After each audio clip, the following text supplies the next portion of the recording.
रात के वक्त आरती सास के कमरे में बैठकर उसके पैर दबा रही होती है। माँ जी, कल देवर जी शहर से आ रहे हैं मेरी देवरानी लेकर। देवरानी शहर की हो या गांव की, बहुत आराम मिलता है जेठानियों को। हाँ बहू, पर संभल कर कहीं तेरा सपना ना टूट जाए, क्योंकि तेरी देवरानी शहरी मॉडर्न है। आरती बेसब्री से अपनी देवरानी और देवर के आने का इंतजार करती है और अगले दिन जैसे ही निकिता और अमित घर आते हैं, निकिता को सूट सलवार हाथों में चूड़ी देख आशा आरती से बोलती है। बड़ी बहू तो सही कहती थी, देवरानी शहर की हो या गांव की, देवरानी ही देवरानी होती है। मेरी छोटी बहू भी तेरी तरह जिम्मेदार लग रही है। कुछ ही देर में आरती अपने देवरानी का गृह प्रवेश करवाती है और सब हॉल में बैठकर चाय नाश्ता करते हैं और आशा निकिता से बोलती है।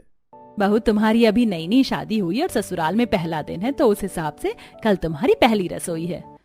पहली रसोई जरूरी है क्या? दरअसल मैं बहुत थक गई हूँ, अगर 1-2 दिन बाद हो जाती पहली रसोई तो अच्छा रहता। हाँ बहू, कोई बात नहीं, इतना लंबा सफर तय करके आई हो, तुम्हारी पहली रसोई 2 दिन बाद हो जाएगी।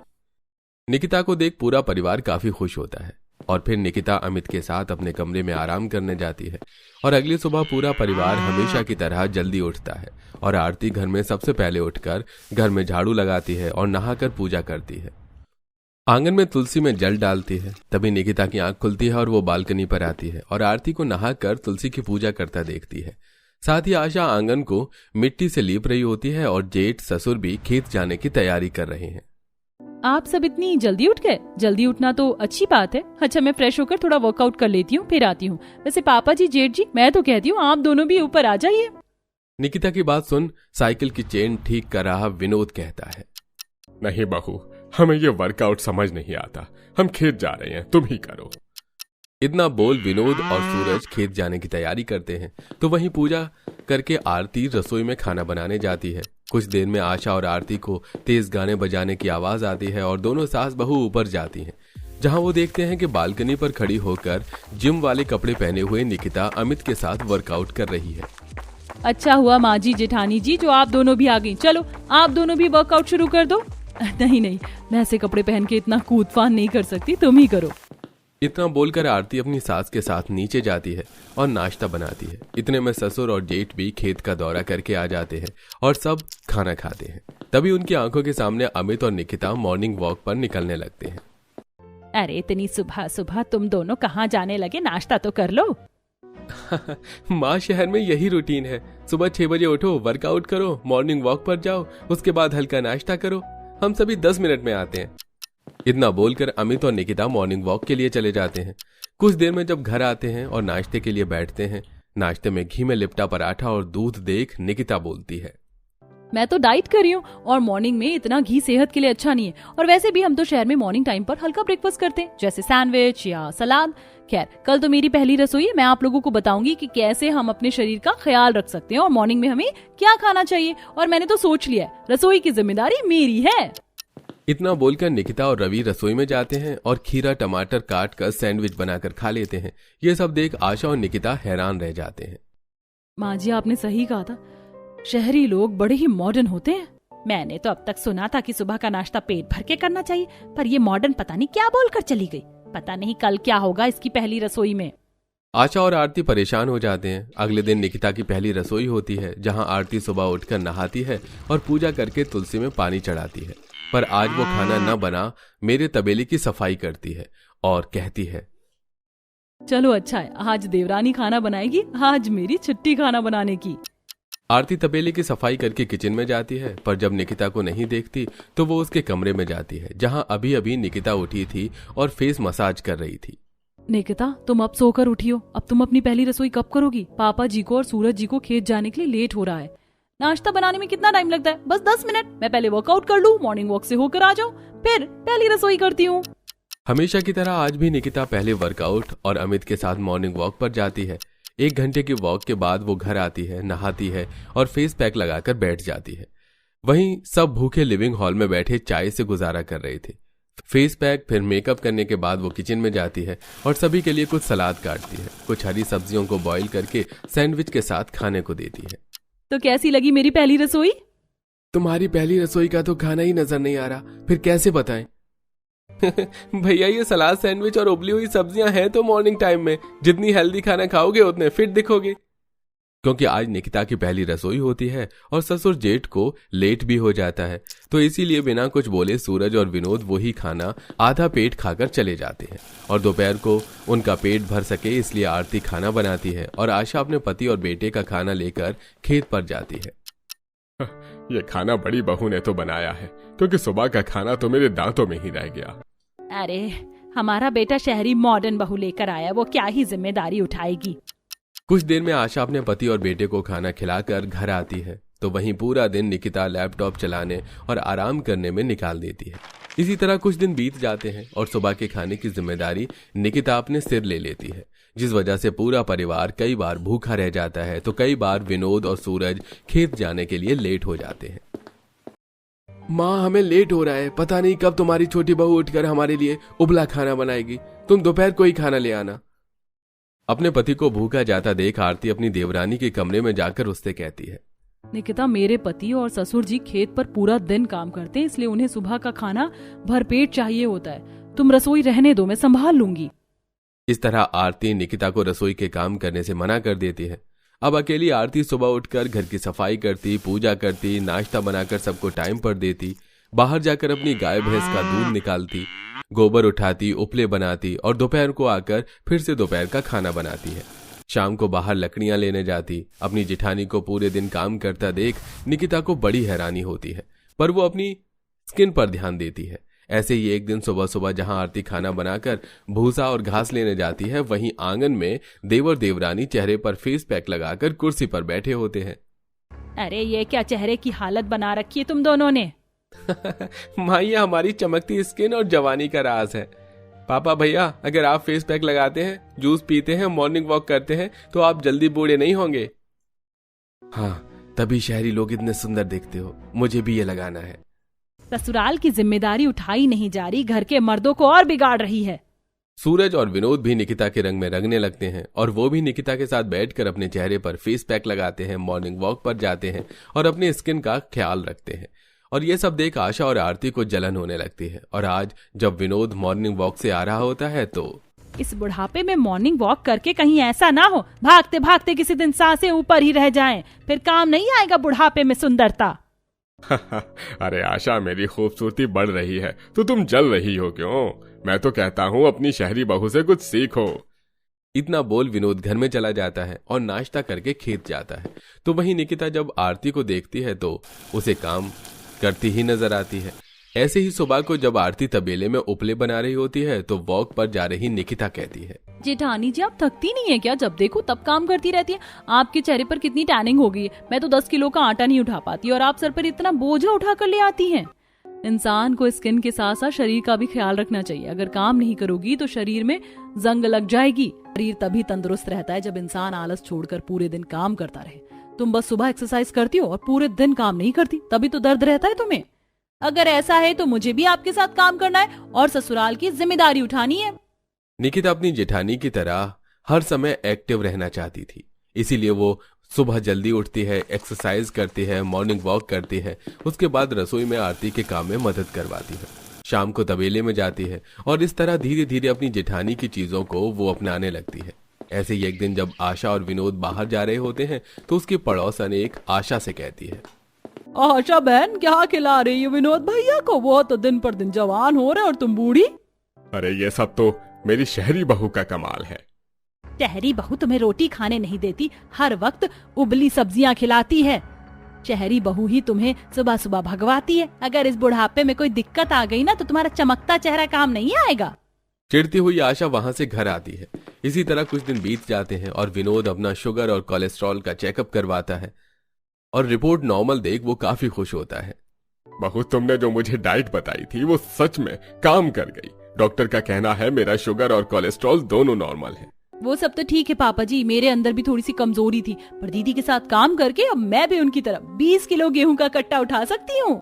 निकिता, मुझे लगा तुम्हारी दिनचर्या बेकार है, पर पापा के चेहरे की खुशी और चमक बता रही है कि तुमने कैसे खुद को मेंटेन रखा है। भले ही हमारी नजर में तुमने अपने ससुराल की जिम्मेदारी नहीं उठाई, पर तुमने शहरी तरीके से बहू होने की सारी जिम्मेदारी निभाई है। अब मुझे भी बताओ ना, मुझे भी तुम्हारी तरह स्लिम होना है और चेहरे की झुर्रियां हटानी है ताकि मेरा भी चेहरा चमके। और बहू, मेरे भी चेहरे पर वो मास्क लगा जो तू अपने ससुर और जेठ को लगाती है। अब पड़ोसी मुझे बूढ़ा और तेरे ससुर जी को जवान बोलते हैं। आशा की बात सुनकर पूरा परिवार हंसने लगता है और इस तरह गांव की बहू अपनी शहरी देवरानी के तौर तरीके सीखती है, तो वहीं शहरी मॉडर्न बहू अपनी जेठानी की, और दोनों बहू मिलकर घर की जिम्मेदारी को संभालते हैं। गरीब बहू का प्लास्टिक की बोतलों की रसोई। ठीक है बहन, जितना आपसे हो सके उतना बनवा कर आप कल सुबह भिजवा दीजिए। राम राम जी। यहाँ पर अभी कुछ घर और हैं, चलिए वहाँ पर भी चलकर लोगों को बता देते हैं। सत्संग करने वाले जितेंद्र सुनीता मोहल्ले के सभी घरों में जाकर उन्हें थोड़ा थोड़ा खाना बनवाकर सत्संग में आए लोगों के लिए भेजने के लिए कहते हैं। सभी को बोलने के बाद आखिर में सुनीता और जितेंद्र उसी मोहल्ले में रह रही अनामिका के घर जाते हैं। अरे आप लोग आइए आइए, कैसे आना हुआ?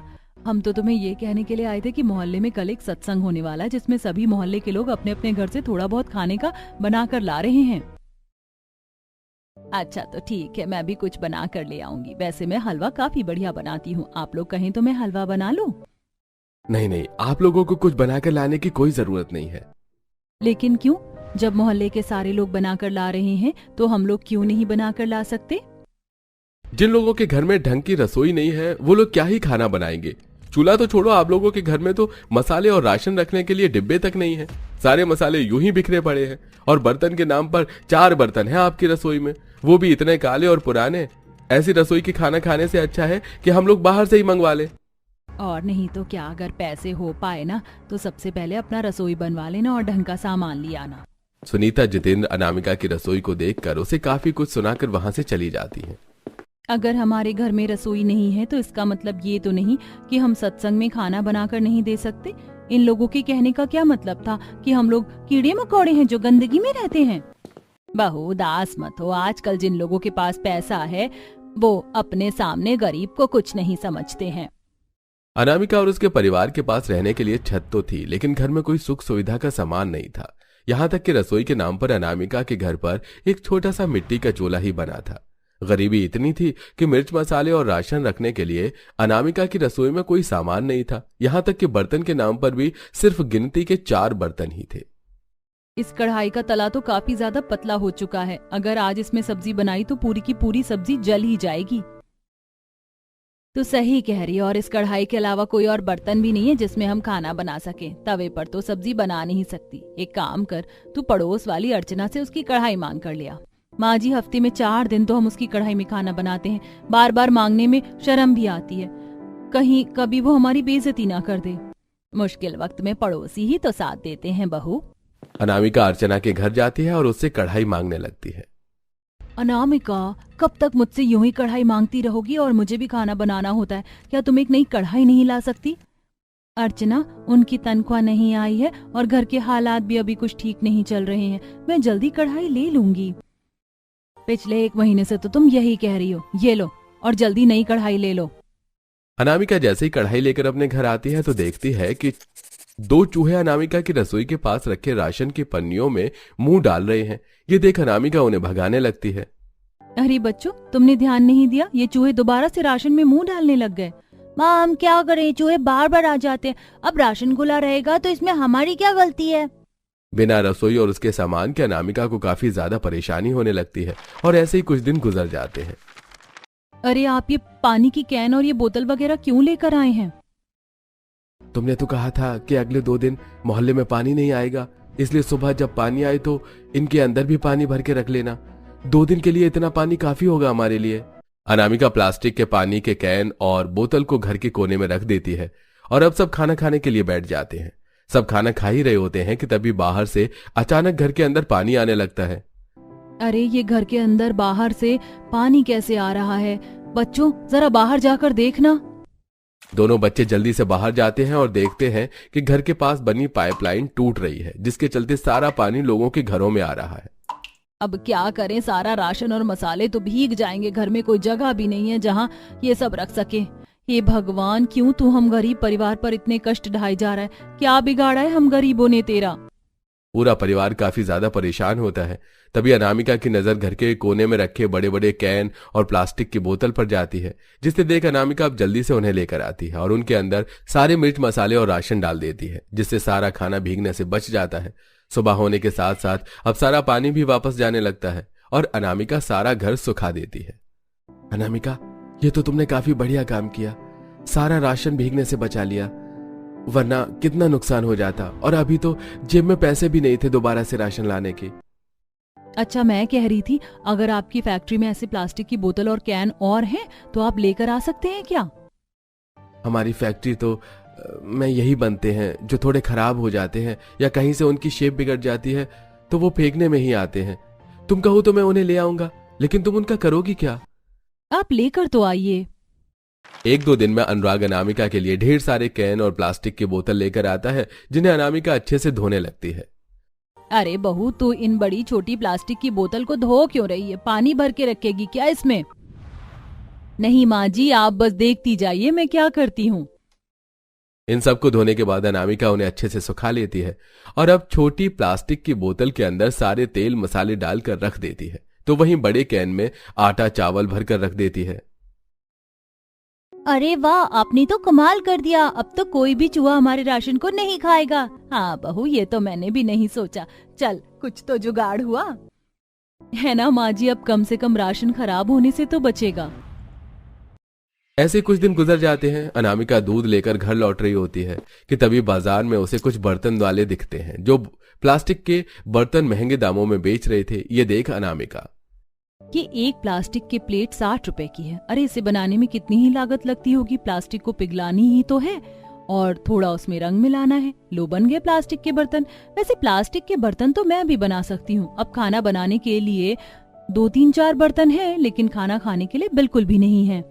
अनामिका अब अपने पति से और ढेर सारे प्लास्टिक की बोतल मंगवाती है, जिन्हें पिघलाकर वो उसमें अच्छे से रंग मिला लेती है और अब घर में रखे कुछ पुराने बर्तनों के सांचों की मदद से सबके लिए छोटी छोटी प्लेट, कटोरी और गिलास बनाती है। माँ, अच्छा हुआ आपने मेरे लिए अलग से नई प्लेट बना दी, वरना ये सूरज का बच्चा तो हमेशा मेरे हिस्से का भी खाना खा लेता था। नहीं माँ, ये झूठ कह रही है। बच्चों, लड़ाई बंद करो। और अब सबके पास अपनी खुद की प्लेट है। अब हम सबको एक दूसरे के खाने का इंतजार नहीं करना पड़ेगा। अनामिका ने उन प्लास्टिक की बोतल से अपना थोड़ा बहुत तो रसोई का सामान बना ही लिया था। ऐसे कुछ दिन और गुजर जाते हैं। अनामिका के घर के बाहर से एक कबाड़ी वाला गुजर रहा होता है, जिसके कबाड़ में गैस वाला चूल्हा रखा हुआ था। ये देखकर अनामिका उसे रोकती है। ये चूल्हा तो ज्यादा पुराना भी नहीं लग रहा है। उस मिट्टी के चूल्हे से काफी ज्यादा धुआं होता है और समय भी काफी लगता है। अगर ये चूल्हा घर में हुआ तो जरा धुआं भी नहीं उठेगा और खाना भी आसानी से बन जाएगा। उसे कबाड़ी वाले से वो चूल्हा लेकर सीधा घर में जाती है, जिसे देख लक्ष्मी, अरे बहू, ये गैस वाला चूल्हा है, इसके लिए गैस लगती है और हमारे पास कहाँ गैस सिलेंडर है। जानती हूँ माँ जी, लेकिन आप फिक्र मत करिए। जिस तरह मैंने प्लास्टिक की बोतल से रसोई का बाकी सामान बनाया, ठीक उसी तरह से सिलेंडर भी बना लूंगी। अनामिका प्लास्टिक की धो लेती है और उसे अच्छे से अंदर बाहर से पेंट कर देती है। साथ ही उसमें एक रेगुलेटर लगाकर उसमें गैस भी भरवा लेती है और अब उस प्लास्टिक की बोतल के अंदर पाइप डाल उसे चूल्हे से जोड़ देती है और अब बिना किसी परेशानी के चूल्हा आराम से जलने लगता है। तो वहीं घर में रखी और छोटी मोटी प्लास्टिक की बोतल को पेंट कर अनामिका उनसे बच्चों के खेलने के लिए तरह तरह के खिलौने और घर में सजावट के लिए सामान बनाती है। अरे वाह माँ, आपने तो काफी कुछ बना लिया है। माँ, ये ट्रेन तो मैं ही रखूंगी। आप इन सभी सामानों को बाहर बाजार में जाकर बेचना, फिर देखना आप कितने पैसे कमाती हो। अनामिका ऐसा ही करती है और उन सामानों को बाहर ले जाकर बेचती है। अनामिका के साथ उसका पति भी होता है कि तभी इस बाजार में अनुराग का सेठ धनराज आता है। जब वो ये सब करते हुए अनामिका और अनुराग को देखता है, अच्छा, तो अब मैं समझा कि तुम क्यों फैक्ट्री से बार बार उन प्लास्टिक के बोतल को घर ले जाते हो। फैक्ट्री के काम के बाद तुम ये काम करते हो। मालिक जी, वो प्लास्टिक की बोतल खराब होती है और काफी पुरानी भी, इसलिए मैं उन्हें लेकर आता हूँ और 4 पैसे कमा लेता हूँ। उनका फैक्ट्री में कोई काम नहीं होता। अगर आप कहो तो मैं कभी दोबारा उन्हें लेकर नहीं आऊंगा। अरे नहीं नहीं अनुराग, ऐसा नहीं है। तुम तो काफी अच्छा काम करते हो। मेरी प्लास्टिक की फैक्ट्री है जिसमें मैं लाखों रुपए कमाता हूँ, लेकिन जानता हूँ इससे पर्यावरण को भी काफी नुकसान होता है। लेकिन अगर हम इसी तरह प्लास्टिक की बोतलों का इस्तेमाल करें तो पर्यावरण को कम से कम नुकसान होगा। क्या तुम लोग मेरे ये काम कर सकते हो? हम बड़े पैमाने पर बेकार प्लास्टिक की बोतल को रिसाइकिल करके उनसे तरह तरह की चीज बना सकते हैं। अनुराग और अनामिका के इस काम के लिए धनराज को वो हाँ कर देते हैं और अब वो धनराज के साथ मिलकर इस काम को बड़े पैमाने पर करते हैं, जिससे पर्यावरण को भी कम से कम नुकसान होता है और उन लोगों की आर्थिक स्थिति भी काफी हद तक ठीक हो जाती है।